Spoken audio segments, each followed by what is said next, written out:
probably be talking for about half an hour, I guess, and then we'll have time at the end for any questions. So please, if you have any questions throughout the presentation, please feel free to send them in. So today we're going to look at the Trimble S5, the ultimate workhorse, and also we'll look at Locate to Protect asset tracking. So our mission at KOREC is to help people, businesses, and organisations be as effective as they can be, and we do that through providing solutions. Some of those solutions you can now see on the screen, whether it be for surveying, mapping, rail, industries, we've got a number of solutions available, whether it be from total stations, GPS, chat measuring devices, or even UAVs. So we're working across the full platform. Today, however, we're going to concentrate on the total station, and we're going to look at the Trimble S5. Now, it's quite interesting. We spend an awful lot of time looking at the latest and greatest. Anyone that follows KOREC or any of our guys on social media will know that there's an awful lot of interest around at the minute around the SX10. Well, sometimes it's nice just to take a bit of a step back and have a look at where some of this technology has come from, and actually looking at some of the more entry-level equipment and just seeing how that's being utilized today. We don't always go for the big, flashy, latest, greatest instrument. The S5 has certainly got its place. So, a very brief agenda there. What we're going to have a look at is the main features of the Trimble S5: mag drive, active tracking, SurePoint, integrated survey, and the ruggedness as well. And then we'll have a look at Trimble Locate to Protect. We'll have a look at the specialist application in monitoring, a brief view over the controllers available today, and also the Trimble Connect, which is the information sharing platform. So straight into the some of the main features then. So Trimble Mag Drive has been around in the S series for a long time now, but it's the same technology that's used to propel trains. And what does it mean? Well, it means you can rotate faster. There's less friction in the system, so there's less noise, but also there's less wear and tear because there's less moving parts, which should enable the instruments to last longer, perhaps need less servicing. What it also enables us to do is give advanced error compensation, which gives us fast and accurate measurement. So the mag drive system here, it's in the S5, 7, 9. It's even in the SX10 as well. So it's a well-proven system. Next in line, we have the active tracking. So active tracking is a fantastic system which basically tells the instrument what to track. By sending out an ID similar to that your remote control might use, you set the ID on the Prism 128, and then you set the same ID on the instrument itself. And what this means is, if you're on a site where there's lots of high-vis jackets, lots of cars going around, lots of people generally milling around, very busy site, your instrument's not going to be interested in anything other than what's sending out the ID that it's been told to track, i.e. your Prism. So for a long time we've had the MT1000, which is the Dalek-like Prism, and more recently we've introduced the AT360. Now the benefit of the AT360, you can see there's a little level bubble, so that Bluetooth connects to your controller, so you've got a heads-up display on the controller at all times to see how level your Prism is, which can be really handy, especially if you're not always working with a pogo. Perhaps you're setting out and you've got it on a small pin. That can be really beneficial. What does active tracking do? Well, it gives you peace of mind. It's quite easy to tell if your instrument is locked onto your RO target or if it's pointing in that direction because it's following a car. What's not so easy to see is perhaps if it's locked onto the illuminated strip on your high-vis jacket on your shoulder, because to all intents and purposes, as you're looking at the instrument, it's looking directly back at you. But if you're using an active track system, it's going to be looking back at you at the target that you're carrying rather than any of the reflective clothing that you're wearing. Essentially, it gives peace of mind that you're collecting the correct information. Moving on to SurePoint. So SurePoint essentially corrects any errors in the tuning and access. So perhaps you're set up on a cold day and the ground's defrosting, or hot day and the tarmac's melting, or you're on a site and there's lots of plant moving around, so lots of vibrations. All of these things can have an effect on how the instrument is sitting, and although perhaps small, will have an effect on the position. What SurePoint allows for is the accurate pointing and measurement every time you take a shot, because it corrects against these issues.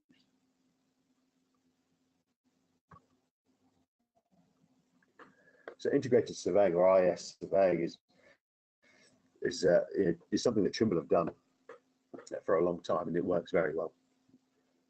Essentially, it means connecting to both your total station and the GPS at the same time with the same logger, working within the same job and workflow.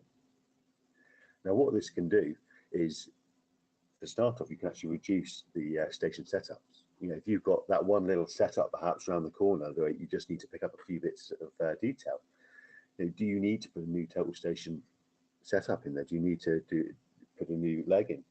Or actually, could you just click the screen, switch to GPS, and then disappear around the corner and measure those points with the GPS? It allows you to speed up your time on site. Also, it helps with setting up your control, or setting up satellite stations, as it were. Using the GPS, you're no longer restricted to your control network. You can simply place the station where it suits the job in hand, and then reset that unit in using the GPS in a very seamless fashion. And lastly, with GPS search, this is a great feature, whether you're using the GPS on top of the prism or you're using the GPS that's built into the controller itself. What you can do is just press your search icon, and essentially the instrument will just turn to where you are stood. And that's illustrated, you can see in the video in the top right hand corner. So GPS search works a lot faster than your standard search, because it's simply looking for you.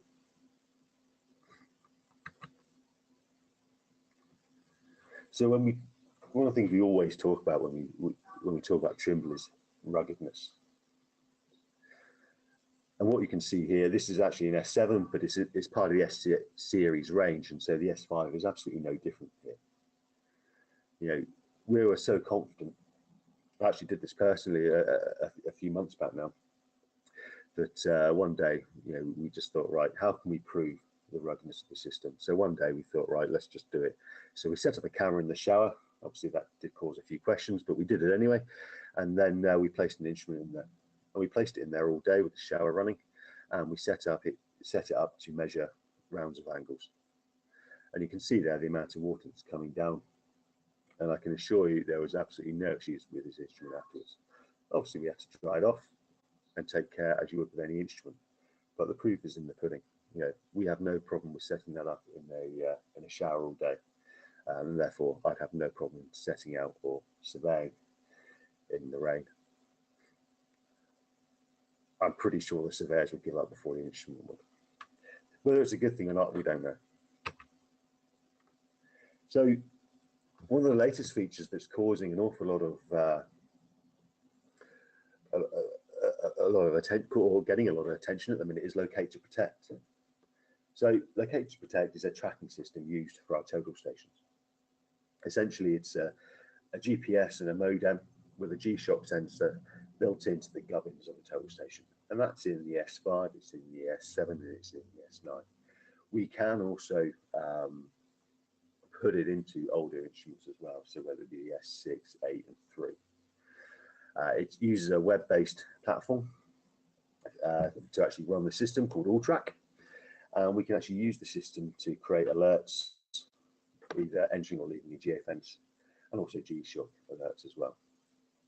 Now, the G-Shock alerts are an interesting one, so you can set it, if the instrument has a knock, you can set it at different values. You will get an email. So that's great if you're running a fleet of kit, because all of a sudden you get an email saying that such and such serial number has had a knock. Now, it might be that there's nothing wrong with the instrument, but it might be also prudent to put it on a baseline and check it out.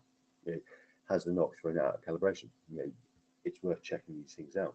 In the past, we'd have no idea what happens to an instrument before when it goes from A to B. Whereas now we've got a really good understanding of how the equipment's looked after. I'll talk about the geofence in a minute, because I've got a nice picture that illustrates that. The last point there, helps recover stolen instruments, and that today is a huge issue for our industry. It seems you can't go a day without more and more equipment coming up on social media being flagged as stolen. Just looking back for the last couple of months, you know, these are clips that I've taken from Twitter and LinkedIn, just showing the amount of different instances that we've seen, and sadly it's becoming quite a common occurrence. Now, we're never going to eradicate this. You know, this is an industry-wide issue, but what we can do is work to maybe lessen the pain, you know, fight against it, not literally, but there are things that we can do to try and keep our instrumentation safe. Now, it's great. Recently, you know, we've now had 5 incidents of instruments where they've been reported as stolen, and we've actually recovered equipment. 2 have been collected from caches, so where we've had 2 instruments on separate occasions stolen, and then perhaps they've been cached by the side of the road or behind a wall, and then the user has logged on to the all-track interface, located the instrument on their browser, and then gone to the location and actually picked the instrument up again. And that's fantastic. You know, in the past, that would never have happened. You know, the instrument would have gone from the site or where it was stolen from, and it was gone. You know, the chances of you know, the police getting involved or of you seeing that equipment again, other than it flagging up on eBay, you know, it was pretty slim. You know, the next step up is where we've had 3 police investigations, and this I find really exciting because, you know, there was a big talk at Geo Business with the TSA a year or so ago, and one of the things that came out of that, and it was a little concern, was the fact that, you know, it was deemed that actually the police weren't interested. You know, several times they've been given information and they didn't react. Well, what is fantastic to see now, you know, when we go to the police with a location and we can say the instrument is here, they've proven that they are willing to react, and they have done. So on 3 separate instances, we've had the police go out and retrieve equipment.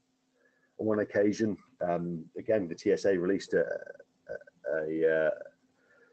a statement on social media asking people to look through a list and get in touch, because we managed to track 1 tow station with Locato Protect, and it actually led us to 30+ units, you know, a mixture of Trimble, Topcon and Leica. All of these units found due to 1 system having Locato Protect in it, and that actually led to a full prosecution as well. So, you know, it's very warming to see that, you know, the police are willing to get involved when we've got the information for them. In fact, just last week we had an occasion where an instrument was stolen. Actually, one of our hire instruments was stolen out of a customer van, and then the next morning they phoned us for just to check the information on it. The location was given to the police.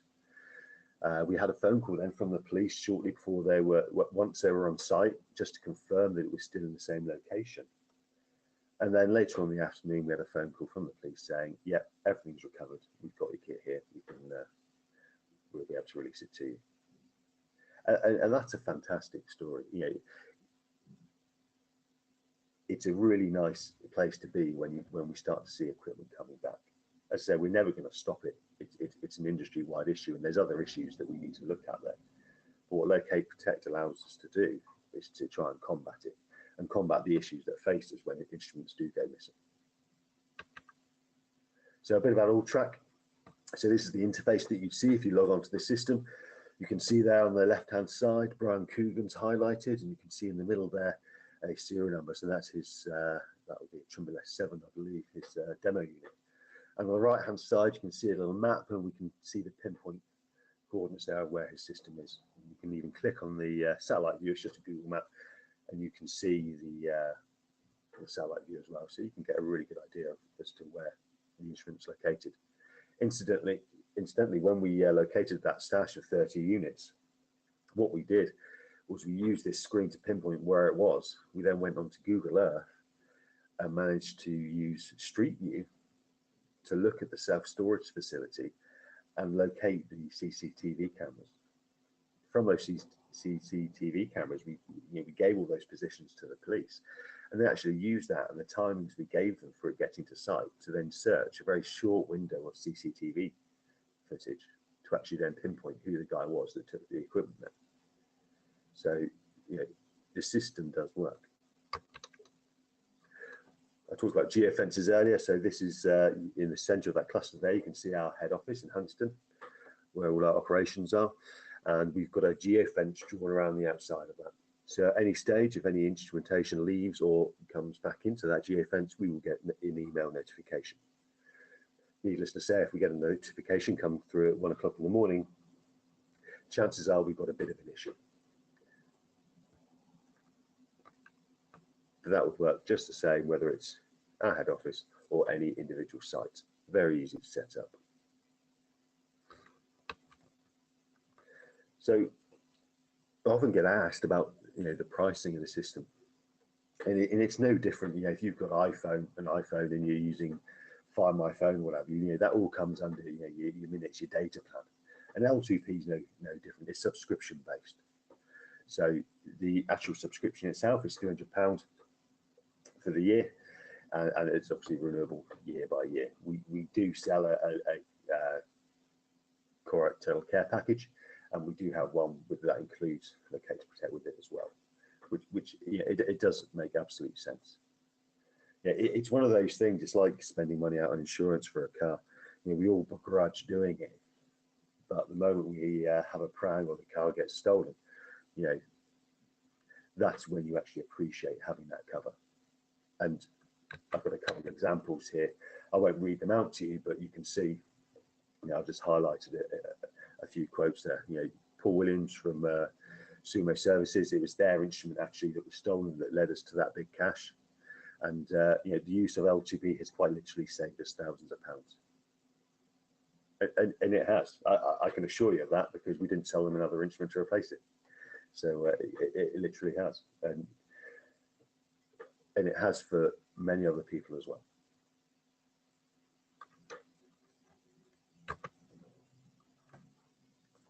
So we'll talk about the monitoring application, or the specialist application for monitoring, with the Trimble S5 TIM monitoring total station. So this is a different unit to the S5. This is not an auto-lock unit. It's still an S5, but it's auto-lock rather than robotic. And effectively what it gives us is a cost-effective monitoring solution, and it's ideal for construction projects of any size. It's got Locato Protect in it, so you've got that reassurance.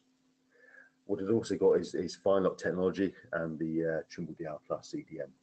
The key behind it all, though, is the combination with the Trimble 4D control software, which will give you real-time notifications for structural movements. And you can use these systems as a standalone, or you can plug in as many instruments as you want into 4D control, if you've got a larger project. So it grows as and when required. So I mentioned FineLock technology there. Now FineLock came out with the S8 originally. It's now within the S7 and the S9.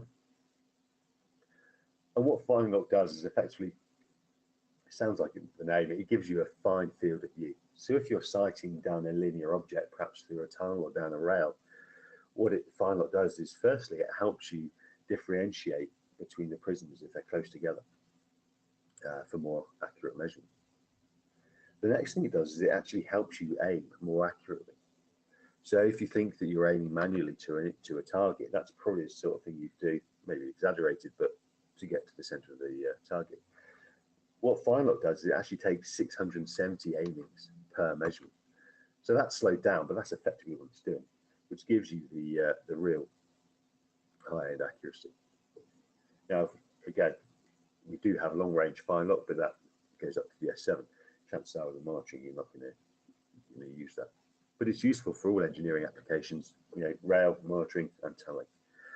So the S5, again, entry level, but breaking out into all different applications. So we'll have a look at the field controllers. So the TSC3 has been around for a while.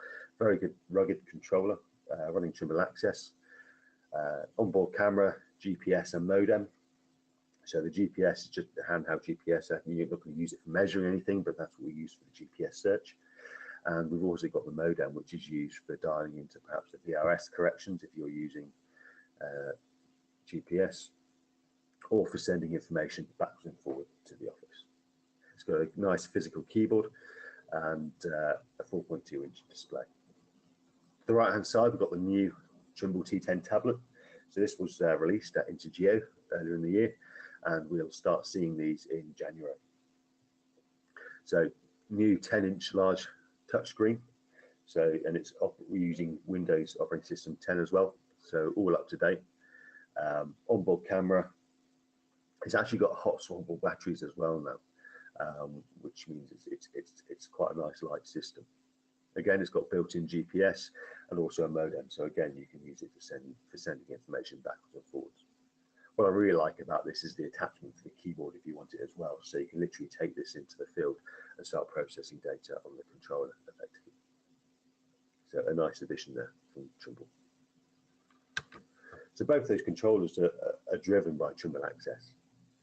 So Trimble Access has grown up from Survey Controller and it's been a very similar platform over the years. It's been very well developed. It's an icon-driven interface, and it does have optional modules, but these are focused around very specialized applications, whether you're looking at roads, tunnels, mines. There are applications being written all the time, and what these applications do is they're effectively workflows, taking the strength from the features that have already been written within General Survey. So within General Survey, which is the standard platform, you're already getting probably 99.9% of anything you'd ever want to use. And that's the really nice thing about Access. You're not having to pay more for things that actually you'd expect as standard. So whether you're measuring, setting out, or you're calculating areas, volumes, you're measuring rounds, all these things are standard.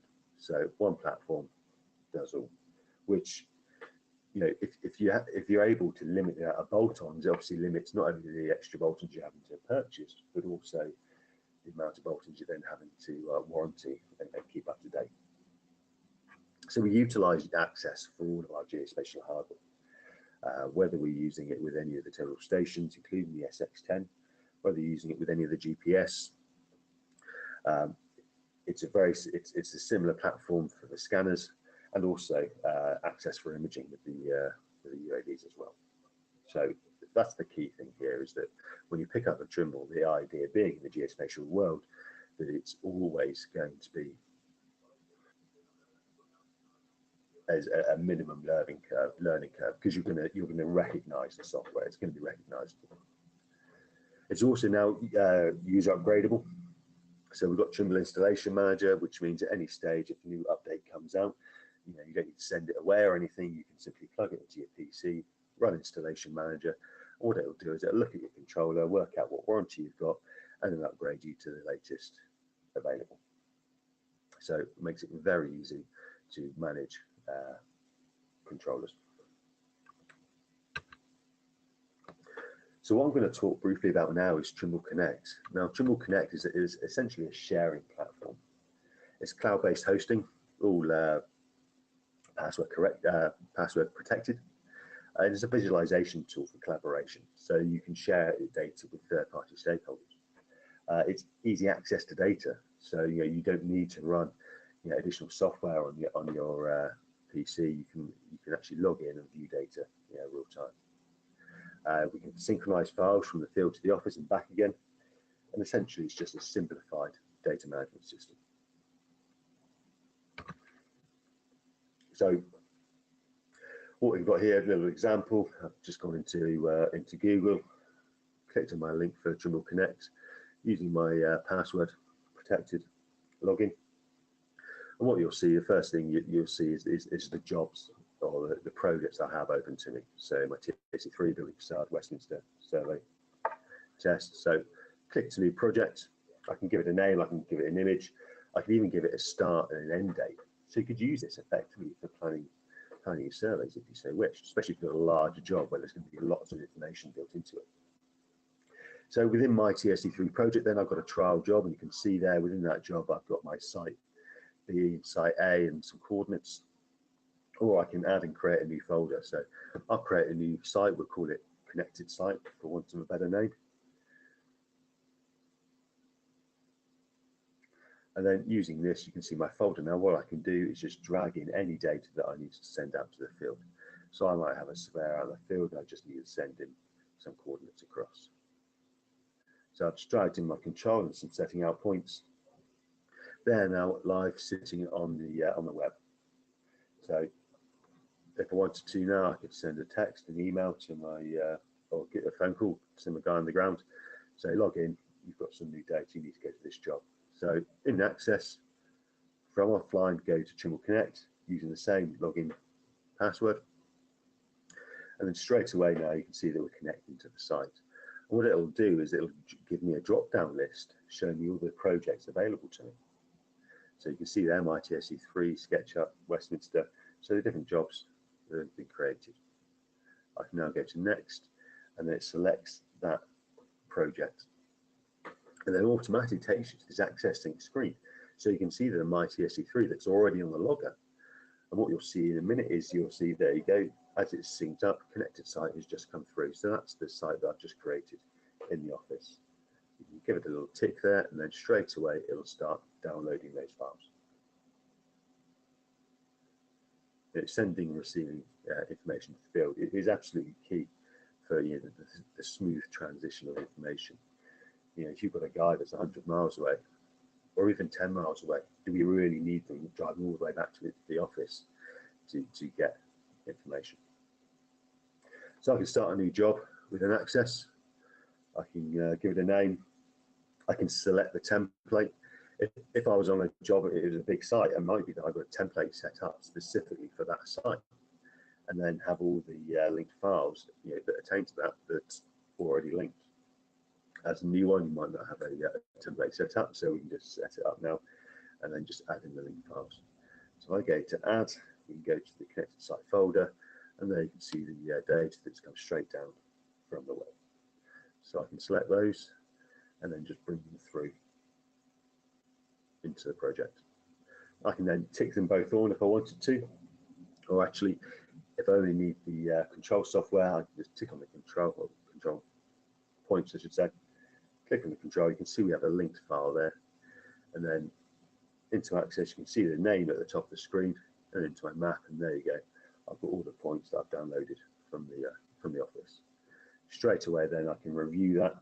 I can use them to set up on, or if I'm already set up on a station, I can use those points to stake out. Trimble Connect, I think the passage of information is becoming more and more important. And I think we'll only see this growing as analysis becomes more a part of what we do. So a very quick whistle-stop tour, if you like, of some of the main features of the S5.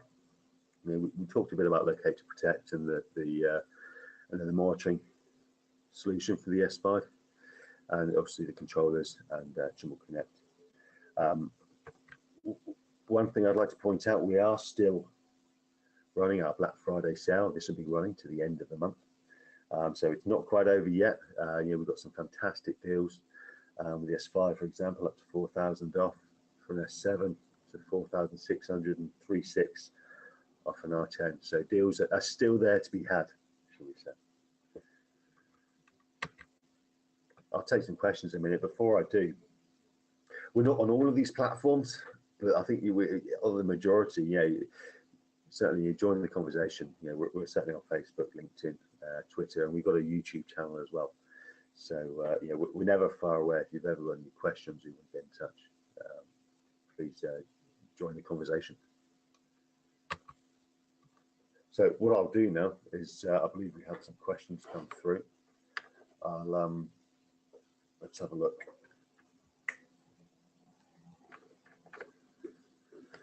So do all units come with L2P as standard?